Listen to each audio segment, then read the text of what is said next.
দলিল। আশা করি কোরআন আর হাদিস থেকে উত্তর দিবেন।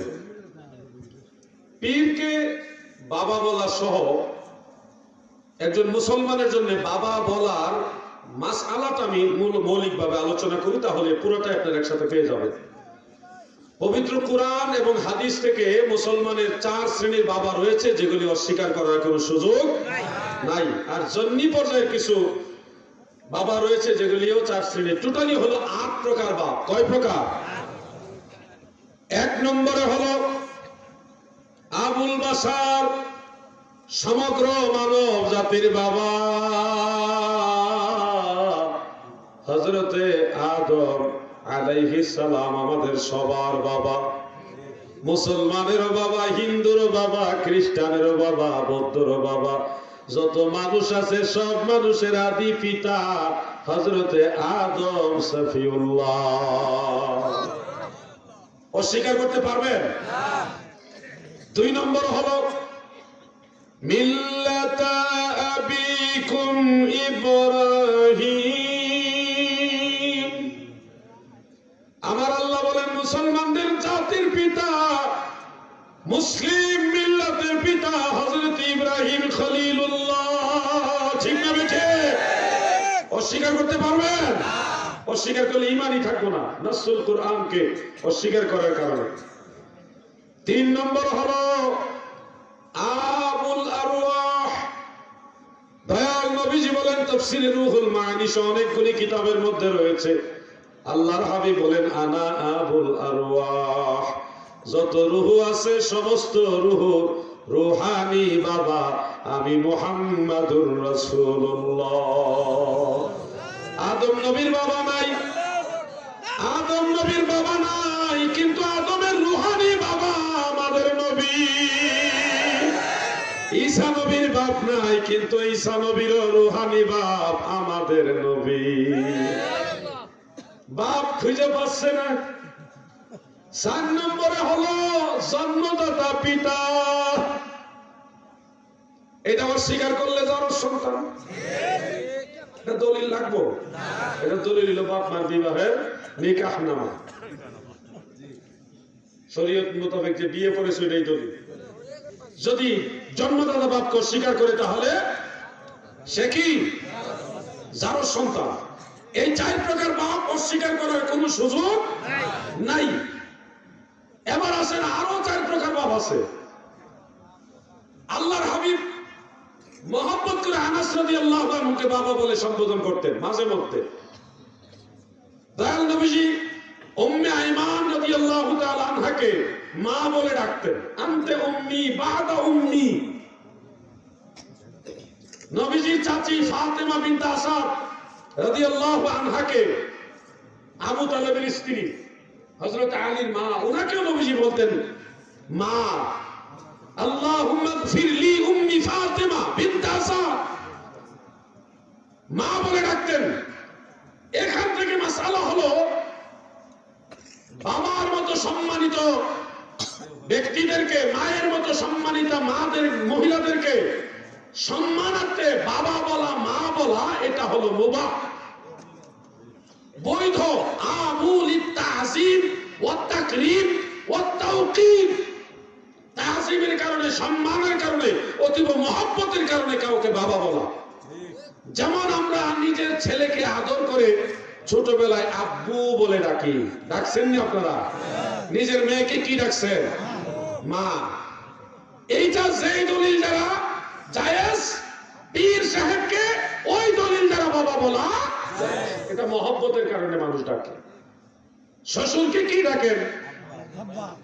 অনেকে শ্বশুরের মাসালা ঘুরাইতেছে। আরে শ্বশুরের মাসালা না ঘুরাইবি, তোর ফুলার মাসালা ঘুরাইবি কেমনে? কথা বুঝছেন ভাইজা? আরব দেশে দাদাকেও বাবা বলা হয়। আগের যুগে বলা হতো দাদা, দাদাকে বাবা বলা হতো, চাচাকে বাবা বলা হতো। আরব দেশে চাচাকে বাপ ডাকতো। এই বাবা ডাকাটা আইব নয়। বাবার মতো সম্মানিত হইলে তাকে সম্মানার্থে বাবা বলা যায়। আর আমাদের বড় আব্বা, ছোট আব্বা, এইরকম সিস্টেমও বাংলাদেশে অনেক জায়গায় আছে, আছে না? এটা সম্মানার্থে বলে। এটা আরবের রীতি। বাবার বড় ভাইকে জেঠা যিনি, ওনাকে বড় আব্বা ডাকা, ছোট চাচাকে ছোট আব্বা ডাকা, এটা কিন্তু আরবের রীতি। কোথাকার রীতি? আরবের রীতি। আরব দেশে জেঠা যিনি বাবার বড় ভাই, ওনাকেও বাবা ডাকে, বাবার ছোট ভাইকেও ছোট আব্বা বাবা ডাকে, এটা আরবের রীতি। আমাদের দেশে এটা ব্যাপক ভাবে নাই, অনেক এলাকায় আছে, অনেক এলাকায় নাই। মূল বিষয়টা হলো সম্মানার্থে বাবা বলা। দাদু, আমরা মাসালা খুঁজি অন্যদেরকে পর্যদস্ত করার জন্য। শুনেন, আপনি যদি জামাত ইসলাম করেন, আপনাদেরও বড় বাবা আছে। আপনাদের দলের প্রতিষ্ঠাতার নাম সৈয়দ আবুল আলা মওদুদী। আপনি কি খেয়াল করেছেন আবুল আলা শব্দের বাংলা অর্থ কি? আবুল মানে আব্বা, আলা মানে সর্বোচ্চ বড়। আবুল আলা মানে সবচেয়ে বড় বাবা। আমি বানায় বলে আমাকে ধরবেন আপনারা, অসুবিধা নেই। আবুল মানে আব্বা, আলা মানে সর্বোচ্চ, সবচেয়ে বড়। আপনার দলের প্রতিষ্ঠাতার নামের আগেই তো আবুল আলা আছে। আহলে হাদিস যদি কেউ করেন, আপনি আরেকজন মুরিদকে ঠকাইবার জন্য বলতেছেন পীরকে বাবা বলা যাবে না। আপনাদের আহলে হাদিসের বড় বড় আলেমদের অনেকের নামের সাথে আবুল উলা, আবুল আলা এরকম আছে। তোহফাতুল আহওয়াজি কিতাব যিনি লিখেছেন শেখ আব্দুর রহমান মুবারকপুরি, ওনার নামের আগে আবুল আলা শব্দ আছে। কওমি মাদ্রাসার ভাইরা, আপনি হয়তো আরেকজন পীর সাহেবের মুরিদকে হেনস্থা করার জন্য, টিটকারি করার জন্য বাবা বাবা টিটকারি করছেন। আপনি কি জানেন হাটাজারির অন্যতম বড় আলেম শাইখুল হাদিস মমতাজুল করিম সাহেব, ওনার নামের আগে টাইটেল হলো বাবা হুজুর। ঠিক, পাগলামি করবেন না। এটা মুবাহ একটা বিষয়, বৈধ, চাইলে রাখতে পারবেন, না চাইলে রাখবেন না। কিন্তু এটাকে টিটকারি করা কখনোই কাম্য নয়। হ্যাঁ, সহিহ মুসলিম ইবনে মাজাতে একটা হাদিস আছে, কেউ যদি তার নিজের জন্মদাতা বাবাকে অস্বীকার করে আরেকজনকে বাপ ডাকে, তখন সে জাহান্নামী হয়। নিজের জন্মদাতা বাপকে স্বীকার কইরা যদি অন্য কাউকে সম্মানার্থে বাবা ডাকে, তখন এটা জাহান্নামে যাওয়ার কারণ না। হাদিস বুঝা পড়তে হবে। আমরা যারা পীর মাশায়েখকে মাঝে মধ্যে বাবা ডাকি, আমরা তো নিজের জন্মদাতা বাপকে অস্বীকার করে বাবা ডাকি না। উসুল বুঝতে হবে। আল্লাহ যেন আমাদের ভাইদের বোঝার মতো জ্ঞান দান করে, বলে না আমি। পীর সাহেব কি দয়া করতে পারে? প্রশ্ন এসেছে। পীর সাহেব তো দয়া করা এটা ঊর্ধ্বের বিষয়, আপনিও আরেকজনকে দয়া করতে পারেন। আল্লাহর হাবিব বলেছেন, ইরহামু মান ফিল আরদ ইয়ারহামুকুম মান ফিস সামা। জমিনবাসীকে তোমরা দয়া করো, তাহলে আসমানের মালিক আল্লাহ তোমাদের দয়া করবে। রাসূলের হাদিস। আল্লাহর ওলিরা দয়া করে, এটা তো ঊর্ধ্বের কথা। আপনিই পারবেন আরেকজন ভাইকে দয়া করতে। কিভাবে করবেন? অসুস্থের পাশে চিকিৎসা করার মাধ্যমে দয়া, ঋণগ্রস্তের পাশে সহযোগিতার মাধ্যমে দয়া, বিপদগ্রস্তের পাশে দাঁড়িয়ে দয়া, পানিতে ডুবে যাচ্ছে তাকে সেখান থেকে আপনি সাঁতার কেটে বাঁচিয়ে দয়া। এইভাবে মানুষ মানুষকে এহসান করতে পারে, দয়া করতে পারে। এই দয়া আর আল্লাহর দয়া এক না। আল্লাহর দয়া দ্বারাই আমাদের সৃষ্টি। আল্লাহর দয়াটা হলো হাকিকি, আর আমাদের দয়াটা হলো মাজাজি, আল্লাহর দেওয়া ক্ষমতা। আল্লাহ দয়া না করলে আমরা কাউকে দয়া করতে পারবো? আল্লাহ ক্ষমতা দিয়েছে, এই জন্য আমরা মানুষকে সাহায্য করতে পারি। আপনাদেরকে যদি একটা প্রশ্ন করি, বলেন সব কিছুর মালিক কে? সবাই একমত? এই জমির মালিক কে? কেউ কেউ মালিক নাই, এটা হলো মাজাজি, অস্থায়ী, আর ওটা স্থায়ী, হাকিকি। আপনাদেরকে বলি সাহায্য করার মালিক কে? আল্লাহ, ওটা হাকিকি। এক ভাই বিপদে পড়ছে, ঋণে মিথ্যা মামলা পড়ে গেছে, তার পাশে সাহায্য করছেন, দয়া করছেন, এটাও সাহায্য। কিন্তু এটা হলো আল্লাহর দেওয়া সাহায্য, ওটা হলো আল্লাহর নিজের সাহায্য। হাকিকি আর মাজাজি বুঝতে হবে। আল্লাহর ওলিরা আল্লাহর দেওয়া ক্ষমতায় মানুষকে এহসান করে, দয়া করে। এটা তাওয়াজ্জু প্রদানের মাধ্যমে হোক, দোয়া করার মাধ্যমে হোক, বিভিন্ন ভাবে এহসান করে, দয়া করে। এটা আল্লাহর দেওয়া ক্ষমতা। কার দেওয়া? আর আল্লাহটা হলো, আল্লাহটা কারো দেওয়া না, আল্লাহটা নিজের ক্ষমতা। এই বিষয়গুলি বুঝতে হবে। মৌলভী সাহেব শিরিকের ফতোয়া সব জায়গায় সাপ্লাই দিচ্ছেন। আপনি কি জানেন মাওলানা হলো আল্লাহ? মাওলানা কে? আনতা মাওলানা ফানসুরনা আলাল কওমিল কাফিরিন। কোরআনের মধ্যে সুস্পষ্ট উল্লেখ মাওলানা হলো আল্লাহ। হাদিস পরে দেখে আমার নবী বলে মান কুনতু মাওলাহু ফাআলিয়ুন মাওলা, আমি রাসূল যার মাওলা আলীও তার মাওলা। বুখারীতে দেখি যায়েদ রাদিয়াল্লাহু আনহুকে নবীজি বললেন মাওলানা। এই জন্য আল্লাহ মাওলানা, রাসূল মাওলানা, সাহাবীরা মাওলানা, তিন মাওলানা কিন্তু এক না। আমি দেখি আমাদের দেশের সব হুজুরের নামের আগে মাওলানা আছে। এই মাওলানার আল্লাহ মাওলানা এক নেই। বুঝতে হবে ক্লাস 1 এ যে পড়ে সেও স্টুডেন্ট, এসএসসি তে পড়ে 9 10 যারা উঠতে তারাও স্টুডেন্ট, মাস্টার্সে পড়ে সেও স্টুডেন্ট। তিন স্টুডেন্ট এক না। আল্লাহ হলো বেমেসাল বেনজির। আল্লাহ যেন আমার ভাইদের বোঝার মতো জ্ঞান দান করে, বলে না আমিন। একদল বলে নূরের তৈরি ফেরেশতারা মাটির তৈরি আদমকে সেজদা করেছিল, তাই ফেরেশতাদের চেয়ে আদম আলাইহিস সালামের মর্যাদা বেশি। যদি রাসূল সাল্লাল্লাহু আলাইহি ওয়াসাল্লামকে নূরের তৈরি বলা হয় তাহলে ওনার মর্যাদা হযরত আদম আলাইহিস সালামের চেয়ে কম হয়। হুজুর এক্ষেত্রে দলিল কি?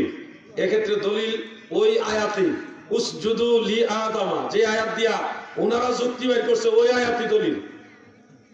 ওইখানে আল্লাহ আদমকে সেজদা করতে বলেনি, বলছে উসজুদু লি আদামা, আদমের দিকে সেজদায় অবনত হও, আদমের প্রতি সেজদা অবনত হও। আদমকে সেজদা করো বলেনি, উসজুদু আলা আদামা বলেনি, উসজুদু লি আদামা বলেছে। আমরা নামাজ পড়ি কাবার দিকে, সেজদা করি কাকে? দিক কাবা, কিন্তু সেজদা কোরআন বুঝতে হবে। ফেরেশতারা সেজদা করছে আদমের দিকে। তাফসীরে মাযহারি খুলো, ইন্নাল্লাহ তাআলা জাআলাল আদামা কিবলাতু লিল মালায়েকা কামা জাআলাল্লাহু তাআলা আযজা ওয়া জাল্লা কাবাতু কিবলাতু লিন নাস। কাবা ঘরকে যেমনি ভাবে সব মানুষের কিবলা আল্লাহ বানাইছে, আদম নবীকে সব ফেরেশতার কিবলা আমার আল্লাহ বানাইছে।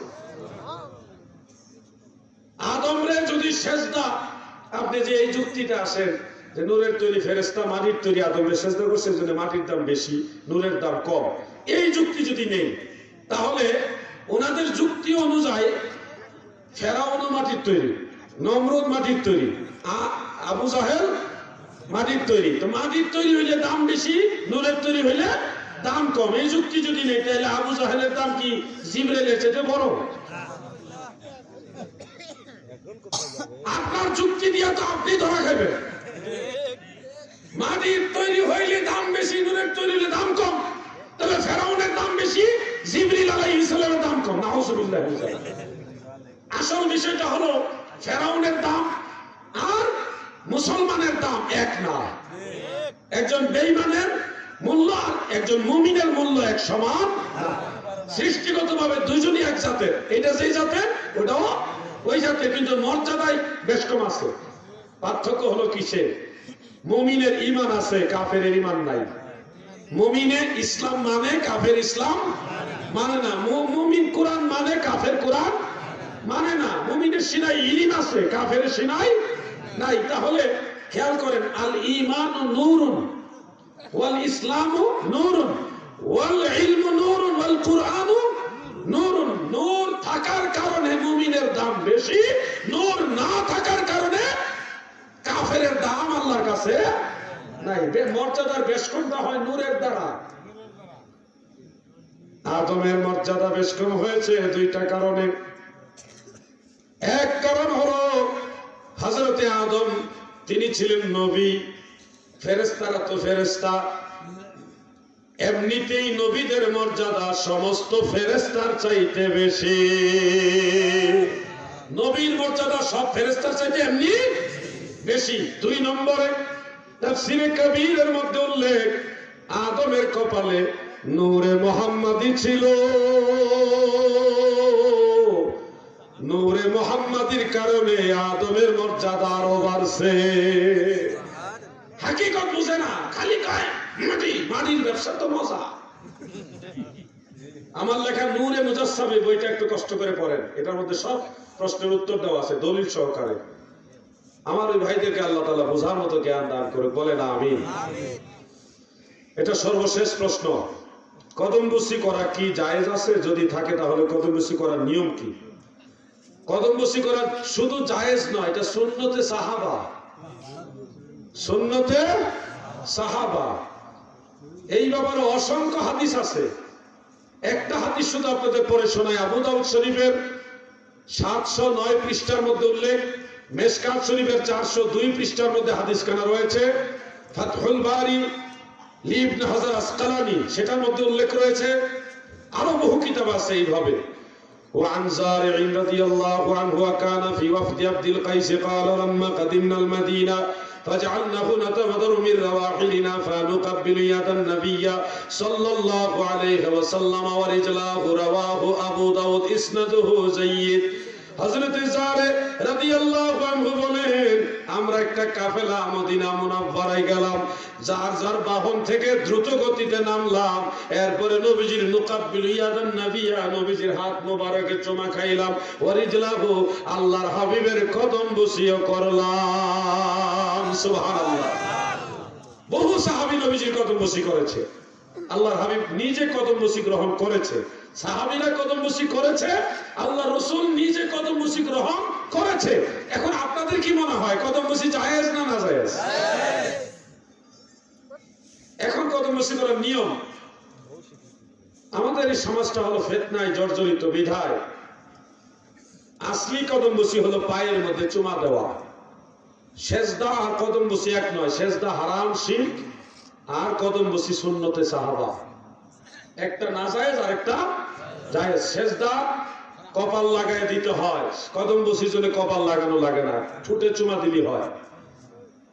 মায়ের পায়ে চুমা দিলে জান্নাতের চৌখাটে লাগে, মায়ের পায়ে তো দামি, ওই পায়ের নিচে সন্তানের জান্নাত। সুবহানাল্লাহ। মা এবং বাবার কদম বসি সবচেয়ে বেশি করবেন, সবচেয়ে বেশি কদম বসি করবেন কার? মা এবং বাবা। এরপরে উস্তাদদের মধ্যে যদি কোনো বুজুর্গ উস্তাদ থাকে তাদের কদম বসি করবেন, মুরব্বীদের মধ্যে কেউ বুজুর্গ থাকলে তাদের কদম বসি করবেন, পীর মাশায়েখের কদম বসি করবেন, তবে ভণ্ডদের কদম বসি করবেন না। এটা হলো আসলি কদম বসি, সরাসরি পায়ে চুমা দেওয়া। কিন্তু আমাদের সমাজ যেহেতু ফিতনায় জর্জরিত, আপনি হয়তো কদম বসি করার জন্য মায়ের পায়ে চুমা দিচ্ছেন, দূর থেকে কেউ না বুঝে এটাকে সেজদা মনে করতে পারে। এই জন্য একটা হিকমত অবলম্বন করবেন, সাধারণ মানুষের সামনে সরাসরি পায়ে চুমা না দিয়ে, কোন কোন ফকিহগণ বলেছেন পায়ের মধ্যে হাতটা লাগিয়ে তারপরে এইভাবে চুমা খাবে। এটা হিকমত, এটা ফিতনার আশঙ্কার কারণে অনেকে বলেছেন। কথা বুঝতে পারছেন মিয়া ভাই? কাবা ঘরে হাজরে আসওয়াদে চুমা দেওয়াটা হলো সুন্নত তরিকা, কিন্তু সরাসরি চুমা দেওয়ার সুযোগ না থাকলে দূর থেকে ইশারা চুমা করলেই হয়ে যায়। ওই মাসালার সাথে কিয়াস করে কোন কোন ফকি বলেছে যদি ফিতনার আশঙ্কা থাকে, মানুষ সেজদা মনে করতে পারে, এরকম একটা বিভ্রান্তির সম্ভাবনা থাকলে আপনি মায়ের, বাবার, উস্তাদের, পীর মাশায়েখের পায়ে হাত রেখে হাতে চুমা খাবেন, এটা কিছুটা হলো এটা মেইনটেইন হবে, কদম বসি করবেন। মূল বিষয় হলো কদম বসি করা জায়েজ। এই কদম বসির পক্ষে দেওবন্দের আলেমরা পর্যন্ত ফতোয়া দিচ্ছে। ইলিয়াস মেওয়াতি সাহেবের পীর রশিদ আহমদ গাঙ্গুহি সাহেব ফতোয়ায়ে রশিদিয়ার মধ্যে কদম বসির পক্ষে রায় দিচ্ছে। দেওবন্দি আলেমরা কদম বসির পক্ষে, এর বিরুদ্ধে কেউ নাই। এই যুগে যারা বিরোধিতা করে এরা না সুন্নি, না ওয়াহাবি, না দেওবন্দি, এরা আলাদা একটা জাত, এটা হাইব্রিড।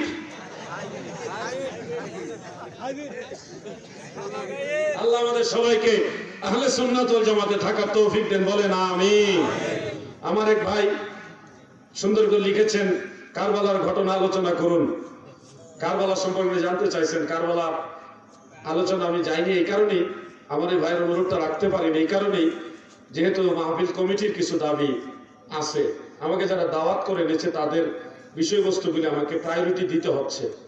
আপনার এই বিষয়বস্তুটা আমার একটা ফেভারিট বিষয়বস্তু, আমি চেষ্টা করবো ইনশাল্লাহ এই অঞ্চলে ভবিষ্যতে যদি কখনো আসি তাহলে কারবালা সম্পর্কে আলোচনা করব। আপনার এই দাবিটা আমি রাখবো ইনশাআল্লাহ।